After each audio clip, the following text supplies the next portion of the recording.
We're already at game week 9 of the 2025-2026 Premier League season, would you believe? And the Stakehouse is back with our usual blend of analysis from the biggest talking points across the Premier League and some sublime betting tips. Just make sure you don't do an Evangelos Marinakis and walk out halfway through the podcast looking for a different one. I'm Conor McCabe. My co-pilot is Lucas Dzinski. How are you doing, mate? Yeah, all good. A lot to cover this week, actually. It's been quite an eventful week and a bit in the Premier League, I would say. Certainly has. You had an entertaining trip to the London Stadium as well, didn't you? Yeah, honestly, that was probably one of the best Brentford performances I've seen. I'm not sure if that was Brentford playing well or West Ham playing just terrible. Honestly, they had no fight in the game. They just did look like they didn't care. It was mental. Saying that, when we were 1-0 up, I still thought somehow Bowen's going to score a screamer from outside the area, so I was lumping money on a draw at a very high price as a little emotional hedge. But luckily, that emotional hedge didn't come in. Yeah, one of those times. Very few times you're happy to lose a bet. Yeah, Launch in and look at all the games we've got coming up in this game week, and I've got something a little bit different for you that I think you're going to like. I set myself a challenge for this podcast of coming up with an official tip for every single game week match. So I'm coming that's to one way to burn your bankroll. But yeah, go for it. Well, why not? It's a little bit of fun to go along with it. Obviously, people out there, you can pick and choose which of the tips that you want to follow or not. Definitely not yours. Again, I won't remind you how last season went. Anyway, let's launch in and look at what we have. So, first game, we have West Ham, speak of the devil, away at Leeds in Friday Night Football. Take note of the fantasy football deadline, everybody. No, do not remind people. Sorry. Ultra competitive, Mr. Dzinski tonight. All right. So obviously you're opposing West Ham, I'm assuming here, based on your analysis of them on Monday. Yeah, I mean, they stink. Just put it one way. I've said for a number of seasons now that West Ham needs a massive rebuild. It's not an easy job. I think you just need to overhaul the whole team pretty much. I think maybe it's a bit similar to United where you got some decent players there, but the whole setup, the fans hate the owner, right? They don't get along. The players against Brentford just didn't look like they're bothered. Obviously, Nuno needs a bit more time, but saying this, I can't see him getting a result here at Leeds. Leeds have actually been playing decent, I'd say. They've been creating a lot of chances but haven't been converting, and I know you could say that, they don't have their attackers, DCL, this, that, etc. But there's going to be one game where it just comes in, everything comes in, every shot comes in, right? It's going to catch up with them, and I feel like this game could be the one. So I expect Leeds to win here quite comfortably. I don't have a bet myself, but I have my model as Leeds being 0.6 goals better, so I expect to win.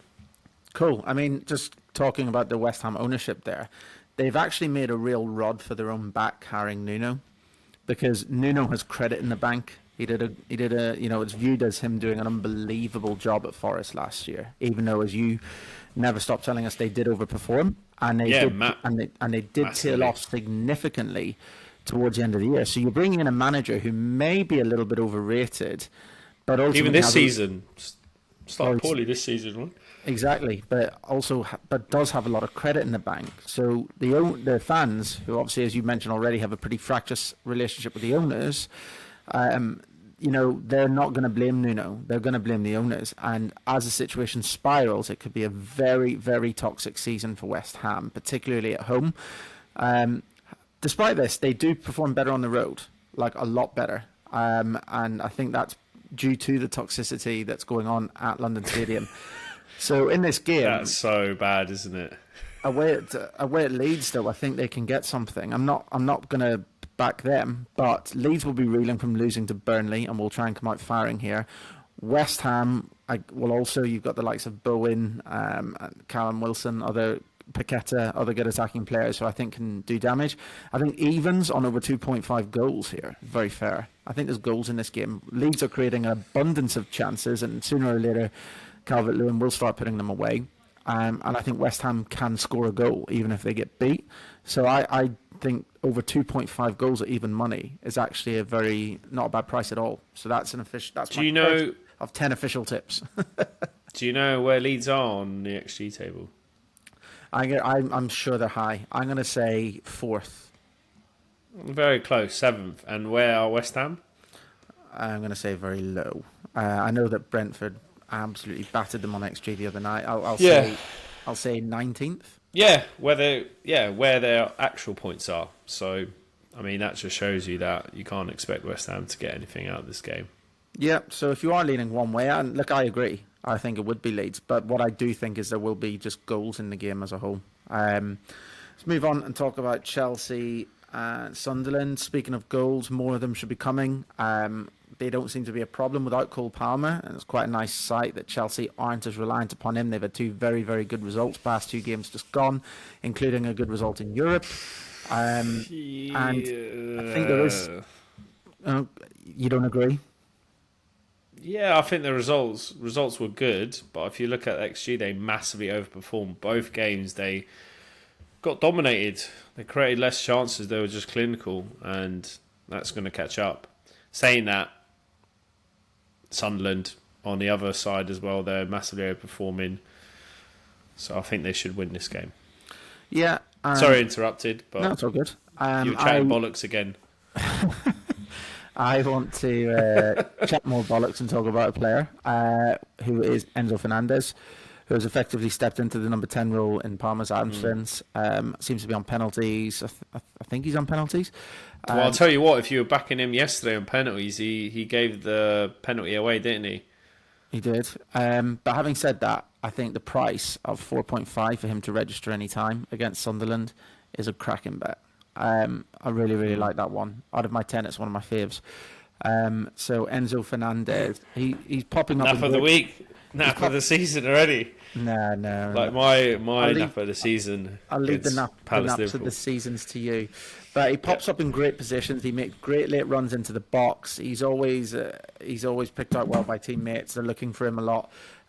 Chelsea have got good width in terms of cutting the ball back to him. I just think him at 4.5 is a great shout, really do. And I think Chelsea will win the game comfortably. Newcastle versus Fulham. What's your market? What's your model saying? Newcastle, by far the better team. 0.8 goals better. I don't have a bet myself here. I was really hoping Fulham will do a bit more against Arsenal last week, but they never really threatened. Away to Newcastle. Can only see it being a Newcastle win, to be honest. Yeah, Fulham have quietly lost 3 on the bounce now. So they're not having a great time of things. I put up the Voltemade assist tip. Even Brentford are above them. Yeah, ever since Fulham demolished Brentford, they've kind of gone the other way. They've gone badly. But I tipped Voltemade last week. I don't know if you remember that. Yeah, assist. For an assist, yeah. I felt like the differential between a goal price and an assist price was just way too high. No, it didn't come in. Unfortunately, he scored. He didn't assist. Damn. That's unlucky. Well, it rendered the market correct, right? But I don't want to give up on this just yet because the price is still very nice. And I think this game at home should suit even more. As we're just talking about, Fulham are on a bad run. Newcastle at St James's should create more than they did away at Brighton. So Voltemade's prices again, to score, it's 2.2, or to assist, it's 7.0. So I'm happy to take one more swing at this price at 7, because even if this lands, even the fact that we've had to put in 2 points of profit, 2 points now to try and achieve profit here, it would still represent a very handsome profit. So Voltemade assist. Keep backing until it hits now, isn't it? No way going back. There's definitely a pull-out time, and I think it's after this game. But as I say, he has got an absolutely brilliant touch on him. Brilliant at bringing other players into play. Newcastle have got a great box-to-box midfield that like making runs into the box. and they've got good finishers out wide in the likes of Anthony Gordon. So there's lots of other players that can register. Voltemada is likely to have a hand in a lot of goings on, and so an assist at 7 in this game still feels a little bit too high for me. So that's my third official tip. United versus Brighton. I mean, wow! For once, it's fun to talk about my side. Lucky though. Well, you know what? In terms of XG, you're looking at your stats, and the XG will tell you that we were lucky. In terms of the game itself, I thought United played really, really, really well. And obviously, we talked a bit last week about the media going after Jim Ratcliffe for his comments, and it was nice to see. I defended those comments, not him himself, but I defended the comments. I thought they were actually a wise move, and I think the performance from the team and from the manager, who seemed to get the message directly from him in the way that they did, was a marked improvement. It's never easy to go to Anfield and win, and so to get that, of course, a bit of luck was involved. To answer your question, for sure, a lot. But delighted to get the 3 points. However, this game's even bigger. If we don't win this game, for me, that's just Amron's out. Yeah, exactly. It's just not. It wasn't worth it. Like we now have to consolidate that victory at Anfield by going and beating Brighton at home. This is arguably even more important because of the result that we got at Anfield. If we're actually going to take steps towards being a consistent side, so this is must win for United. Will they win it? Oh, asking me. I'm actually asking you. Will we win it? I got United very, very slight favourites of like 0.22. So, yeah, I mean, who knows, to be honest. Brighton haven't actually been that good. I haven't really rated Brighton. They've been very inconsistent. I mean, United as well, but maybe United edge it, I think. But the price, it's got to be close, very close, I reckon. Yeah, and the price of United at Old Trafford is always short enough, isn't it? And it's very difficult to touch it. So when I was searching for a market, I was looking again at players, and there is a player that I like. Unfortunately, it's not a current United player. It's an ex-United player, Danny Welbeck, who has scored four goals in his last 3 games. I was actually thinking about earlier, how old is he now? He is old, but he's prolific and in great form, using his experience. 34, yeah. And he's having a good season. He scored 4 goals in 3 games. Not a bad rate of return at all. And there was a brace in 2 of those games. So in other words, he scored at least 2 goals. So that's another market to look at, because I think he's 11s in this game to score twice. Very unlikely, but considering he's done it 2 in his last 3 games, you might want to float it. But just to score, I think this price of 2.75 is pretty fair. United are still leaky at the back. They did give up a lot of chances to Liverpool, like a lot. And so, obviously I still feel they just about deserve the win with my United hat on. Brighton will get chances on Saturday. Of that, there's no doubt. So Welbeck's price of 2.75 is definitely a runner. Definitely. Let's move on and talk about your boys, Bees versus Liverpool. And I think this is your first official tip, right? Yeah. It is. I feel like I keep saying this every week and then keep changing my mind. I feel like we might have turned a corner,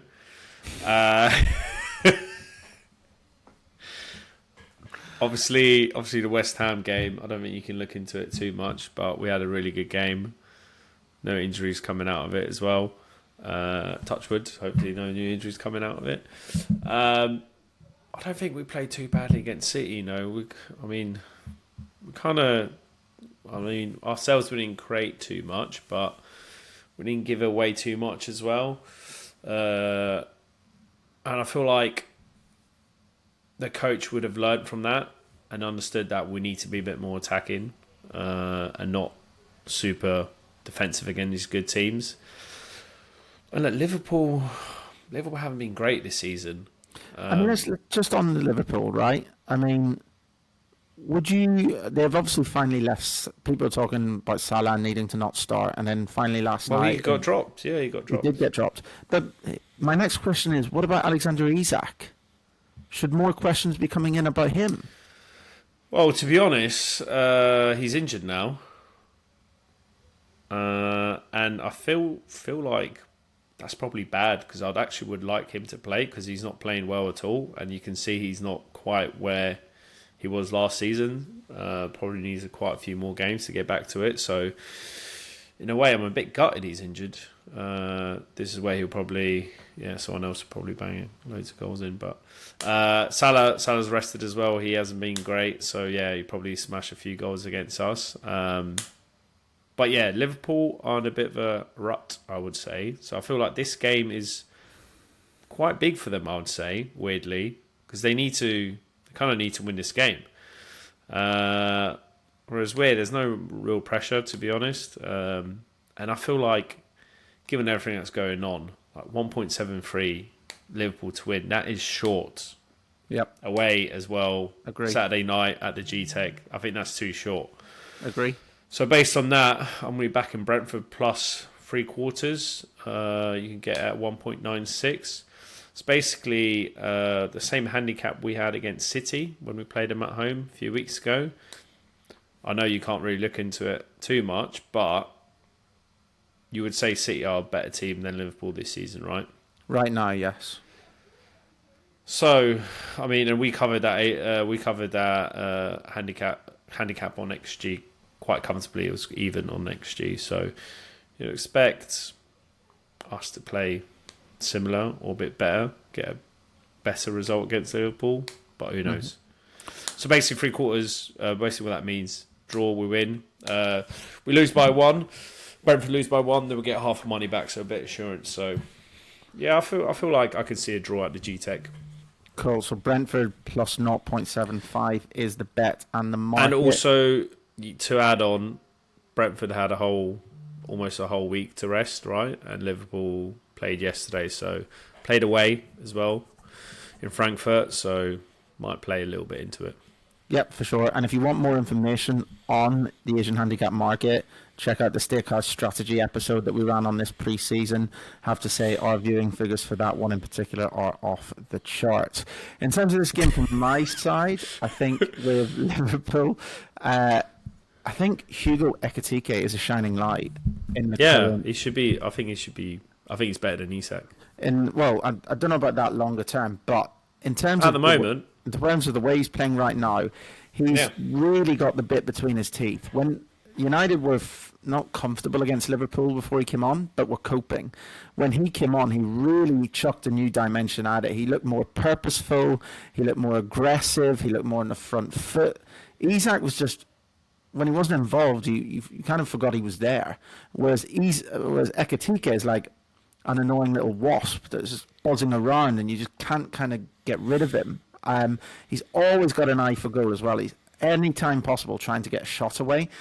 He scored a cracking goal for Liverpool in Frankfurt last night, and that actually, I mean, they were 1-0 down at the time. So without that, who knows how that game would have finished, considering how low the confidence is. So they did smash him in the end, to be honest. But but getting it was that a great finish. It was a great finish. Was like paramount towards doing that, right? I just think for Liverpool to get back on track at the moment, regardless of who's playing, who's injured, who's lost form, I think Ekitike has to be central to everything to try and get back to where they need to be. However, my tip isn't about Ekitike. It's actually about one of the Brentford players, and it's about Kevin Shadé. And looking at him scoring in this game, I had a bet on him last season. He brought me back a nice winner. He is 4.5 to score any time. Liverpool look very dodgy in the fullback areas. They're not strong at all, particularly almost on the right side. Frimpong, when he gets forward, he can whip a ball in. My word, he really can. But I'm not convinced defensively. Szoboszlai, I think, is too much of a miss to take out of midfield. I think he's really strong there. Done okay deputising at right back, but I think at the moment that is definitely an area. In fact, both flanks are an area where Liverpool can be got at. And I think Shadé will receive the ball. Brentford probably play a little bit more on the break in this game. Shadé will receive the ball in space with room to run. And I think he can do damage in this game, in this setup. And I think Sade to score any time at 4.5 represents a real contender. So he looked really good at West Ham. To be honest, he was unfortunate not to score. Yep. So that, and all of these player suggestions, by the way, make sure you're making them the bets with Bet365 or Betfair, because they all have sub-on play on. So if your players were drawn after 60 minutes, you're not holding your head. A lot of the bookies have that now, to be honest. But no, for sure. I just know there are 2 tier 1s that always run it. Let's move on and talk about Arsenal Crystal Palace. Your favourite team at the moment, mate. Crystal Palace, are they going to do it again?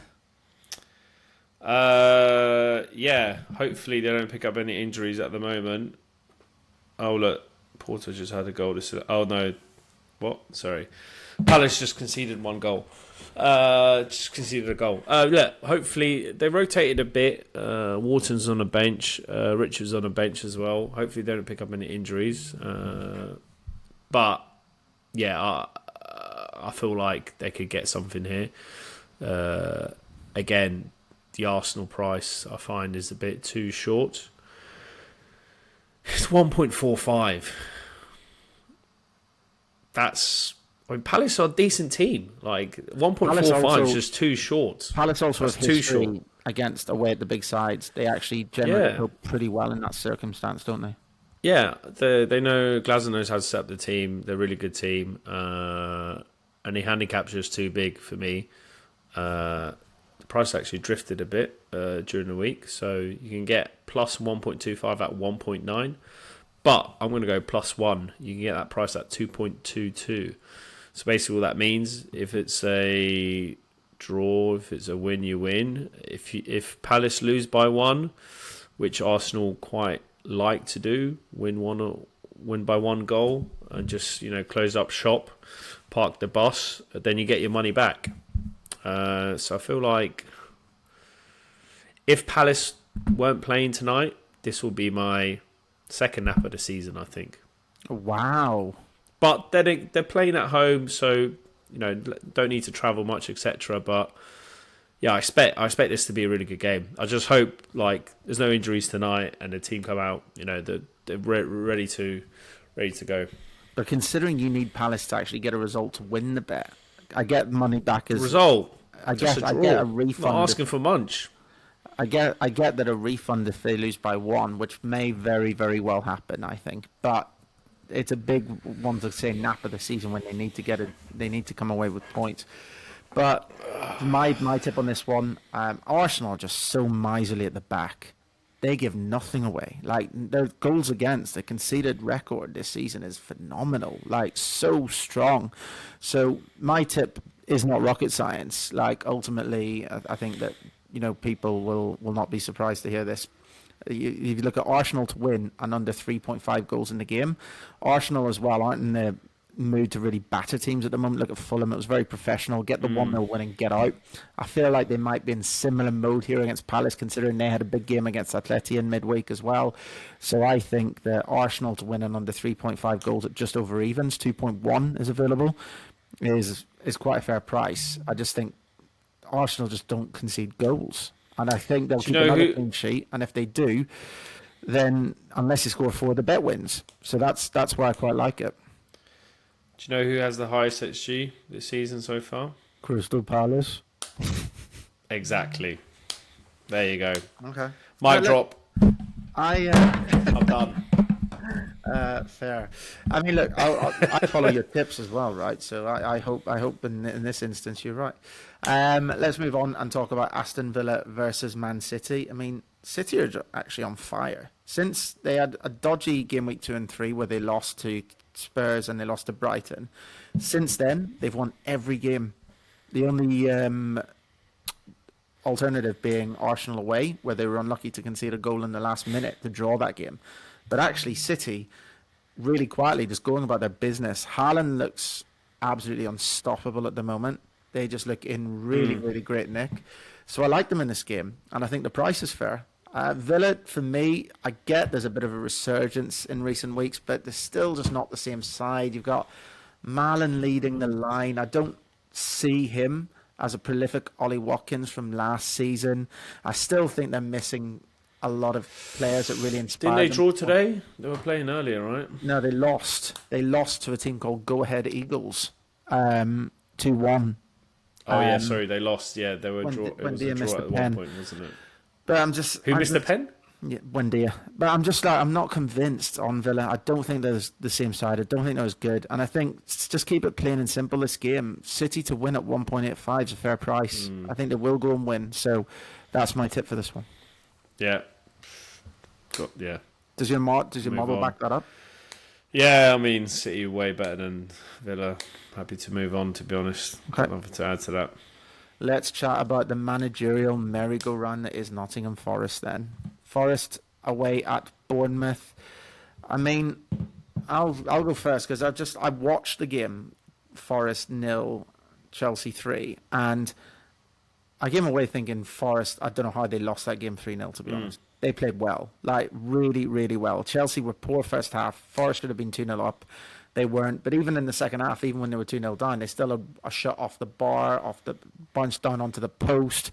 They missed really good chances. Like, even in the second half, they still could have come back into it at that point. And some of the journalism after full time of that game was so lazy. It's almost like they look at the result and see 0-3 and they think, oh, wow, Forest must have been dreadful here. Like, and it's just, it doesn't paint a real picture. Of course, it's 3-0. That's why you need the XG metric. Of course, 3-0. It's 3-0. It doesn't sound good, and obviously it's a terrible result.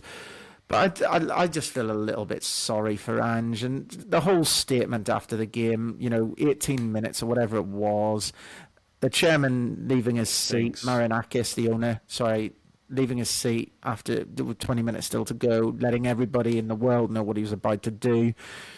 And then the statement that doesn't even thank Postecoglou for his services. Postecoglou's just moved into his new gaff in Nottingham, just moved all his stuff in, and it's kind of like immediately out in your ear. I get he got paid off, and so he's not going to be complaining all the way to the bank, but even so, it's just Forest just don't win many friends, do they?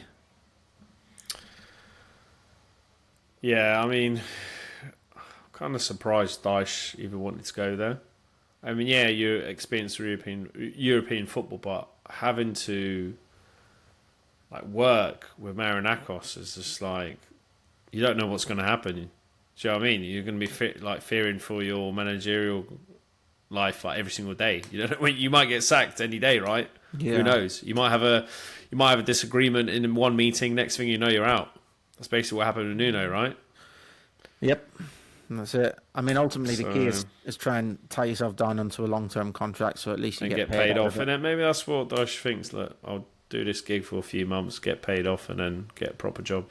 I mean, it surprises me. I think he's in there as a stopgap to keep them up this season. Somebody made a very clever observation that obviously Marco Silva has worked with Marinakis before at Olympiacos, and Marco Silva is out of contract at Fulham next summer. So that could be a really interesting one. Dyche could be here just for the year. That wouldn't surprise me at all, because I don't see Dyche as the long-term man to take as good as he is. Does Marco Silva want that job?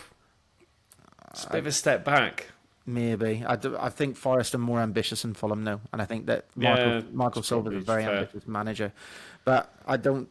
Sean Dyche is a great manager and a great character, but I don't see him as the long-term solution to bring them to where Marinakis truly wants him to be. And I think that it's an interesting one to watch out for with Fulham, because if Marco Silva does that deal earlier, has even already done it, what do we know? Then he might lose interest in Fulham as the year goes on. Yeah. So that's something to keep an eye on. And Fulham's form at the moment already, I mean, I'm putting 2 and 6 together here, but could already be playing some sort of a role. Anyway, in terms of the game, have you tipped this one? Nah.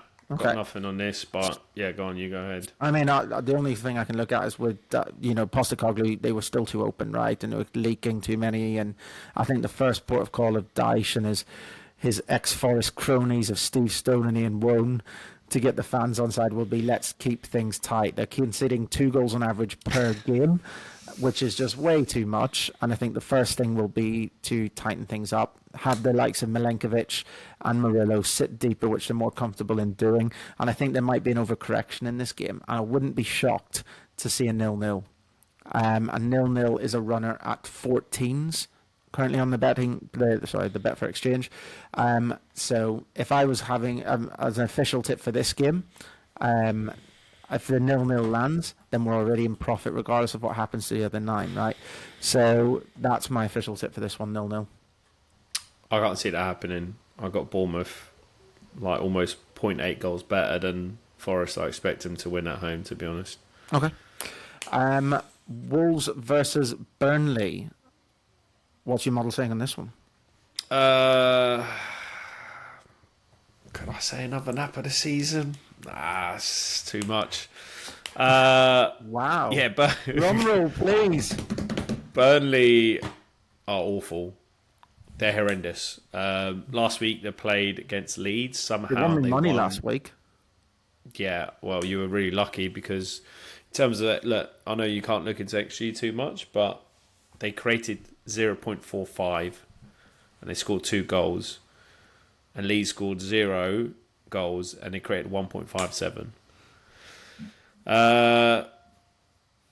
There's a reason they've only created 5.4 XG this season. That's so poor. And they've let in 16.3 XG. Wolves are actually looking good. I think they had a bit of a poor start to the season, but they found their feet and they got some good results. And I feel like at home, they again, like we said this last week against Sunderland when they played Sunderland, I think they're unfortunate to lose that game. There was a really freaky own goal that they scored, and in terms of the game against, in terms of chances created, they were quite even. Yeah. Playing at home, that is a big win for them. Big win, big game again. This is a 6-pointer. They have to win this game. Burnley don't really have any firepower. I can't see them scoring at all. I've got Wolves as massive favourites here. Nearly a whole goal better than Burnley. That's huge. Burnley are really that poor. So I'm backing just Wolves to win. You can get around evens for that to happen. I agree with everything you just said. And my official tip for this game was Wolves to win. That's even easy money. All right. So well, actually, the Stakehouse about that. The Stakehouse. Not sure if I should lay it instead. Yeah. I was just thinking that maybe I wanted to retract my tip based on your analysis. Hey. The colours of the Stakehouse mast have been well and truly nailed to Molineux this weekend. So there you go. We have one more game to talk about, and tip number 4 from you and number 10 from me is Everton versus Spurs. Do you want to go first? Yeah, I think Everton's been playing quite well, to be honest. They've had some good performances. The one against Palace. First half against City, they played quite well, I thought. They ended up losing that game. They're making the home a bit of a fortress, I think. Good atmos. Usually there's a bit of a mix in terms of like when clubs change stadium, right? You never know what's going to happen. But I feel like all the fans are settling in quite well, creating a good atmosphere. And this is almost more of an anti-Tottenham bet as well. Tottenham have been terrible. He's not bitter about Thomas Frank, everyone. Look. I would actually really like Frank to succeed and do well, but they're not being playing well at all. The last few performances have been quite poor, and they've been quite lucky to get the results that they have. They went to play Monaco away yesterday. Didn't really create much. I think the XG was like 0.5, something like that. I watched this game. Oh my god! Yeah. How Monaco did not win that game of football. I literally exactly that game. Honestly, was a 0-0 massacre. Like Monaco played them off the park, and Monaco's finishing was woeful. That's what I mean. It's an anti-Tottenham bet. They're massively overperforming, and I feel like the results are catching up now. Everton going to get something here, and I got Everton minus a quarter. So basically, what that means, look, if a draw happens, Everton can't get over the line, we get at least half our money back. I really can't see Tottenham winning this. And again, look, Everton had a whole week to recover, right? Spurs went to Monaco. It's not that far, etc. But I think it all adds up a bit. Yep. Okay. Spurs are just so inconsistent, right? It's really hard to judge them one week to the next. So I've been looking for patterns in terms of their play, and they do seem to do a little bit better away from home. In the 4 away games that they've played this season, they've scored 9 goals. So they're averaging 2.25 goals away from home, and that's not against terrible opposition. Not in every case, anyway. You're only allowed to play West Ham once. But so yeah, that is an angle that I'm looking at. So you can get Spurs to score at least 2 goals in this game when they're averaging 2.25. Admittedly, from a small sample size, but it is still a sample. You can get Spurs to score at least 2 goals at 2.62, and I think that is a runner. Everton. Nah, that stinks. Everton don't look watertight. We talked about their performance against Palace. Your bet that you put Palace a few weeks ago that lost, but Palace killed them that first half and played through them and sliced through them at will. Tottenham have got pace up front, and I think Tottenham can cause problems and score. I expect Tottenham to score at least 2 goals. Whether it's enough to win the game, I don't know, because Everton are a force at the new stadium. But I think that Spurs to score 2+ at 2.62 is a fair price. You disagree? Anyway, massively. Let's summarise. It's going to be a Super Sunday. I got 3 bets on. Let's go. Just let's hope my wife lets me watch all the games. Probably not. But anyway. Anyway, let's go through the tips. I basically need a new podcast to run through all of mine, but let's give it a quick go. Leeds versus West Ham over 2.5 goals at evens. Chelsea versus Sunderland, Enzo Fernandez anytime goal scorer at 4.5. Voltemada assists at 7.0 in Newcastle versus Fulham. We've got Welbeck anytime for Brighton against United at 2.75. We've got a Shade goal for Brentford at 4.5 versus Liverpool. Under 3 on Arsenal to win and under 3.5 goals game against Palace at home. That price is 2.1. We've got City to beat Villa at 1.85. 0-0 in Burnley versus Forest is 14s. Watch that one romp home. Cheer the dullness. We've got Wolves to win at home to Burnley at even money. And finally, we Spurs to score at least 2 goals away at Everton at 2.62. Your turn. I got zoned out a bit. Thought you were reading some kind of. I already made the joke about needing the other podcast. You can't double down. Come on. Brentford plus 3/4 against Liverpool. Palace +1 against Arsenal. Wolves just to win against Burnley, and Everton -1/4 against Spurs. La Boche. There you go. How many out of 4 is he going to get? How many out of 10? 4 out of 4. I'm due. How many out of 10 am I going to get? I predict 6. I'll give you a report update on the Game Week 10 episode. Let's see. Yeah. You will if they come in. You won't if they don't. No, I always say I got 1 out of 3 last week. Not the most impressive, but again, last season went very, very well. So it's not been the quickest start for me this season. You're as good as your last game week. Things will turn. I mean, that's a dodgy comment from you looking at your last game week. But Anyway, that's it. We're looking forward to a Super Sunday here at the Stakehouse, and indeed, to be honest, all 10 Premier League games. We've got the early kickoff tomorrow evening, so a nice Premier League weekend to get stuck into. Enjoy your football and take care of yourselves. Cheers.